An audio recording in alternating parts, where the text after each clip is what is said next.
الرحمن الرحیم۔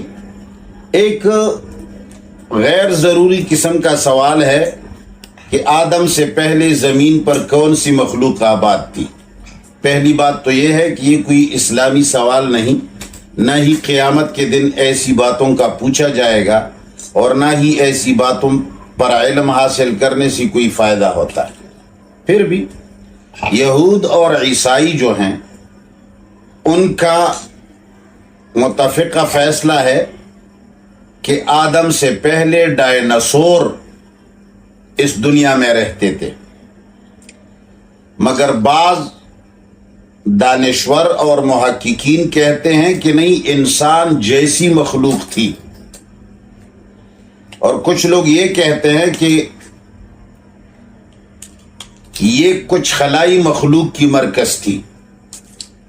اور قرآن اور سنت سے یہ پتہ چلتا ہے کہ آدم علیہ السلام سے پہلے بھی انسان تھے، کئی زمانہ سے وہ اس دنیا پر آباد تھے۔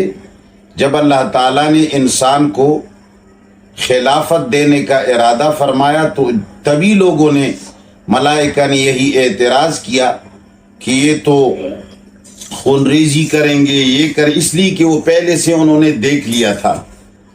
تو قرآن اور سنت سے یہ پتہ چلتا ہے کہ انسان پہلے ہی سے، آدم سے پہلے یہاں آباد تھا۔ آدم انسان کو کہا جاتا ہے، اور کچھ محققین نے لکھا ہے کہ انسانوں سے پہلے جب یہ زمین اور یہ چاند اور سورج، یہ پوری کائنات جب ایک جگہ تھی، کانتا رتقا ففتقناہا، ایسے کچھ الفاظ آئے ہیں کہ جب اس میں دھماکہ ہوا سب جدا ہو گئے، تو اس وقت پہ جو زمین جب سورج سے جدا ہو گئی تو بالکل یہ سرخ آگ کی طرح تھی، تو کئی ہزار سال تک یہ گرم تھی۔ لہٰذا اس زمانے میں جب یہ زمین گرم تھی کئی لاکھ سال تک، تو اس زمانے میں اس پر ایسی قسم کی مخلوق آباد تھی جس کو قرآن نے جن کہا ہے کہ وہ آگ سے بنی ہوئی تھی، لہٰذا آگ کے اوپر اور آگ کے اندر ان کا بسیرا تھا، زندگی گزار رہے تھے۔ جیسی جیسی زمین ٹھنڈی ہوتی گئی تو ان کی زندگی ختم ہو گئی۔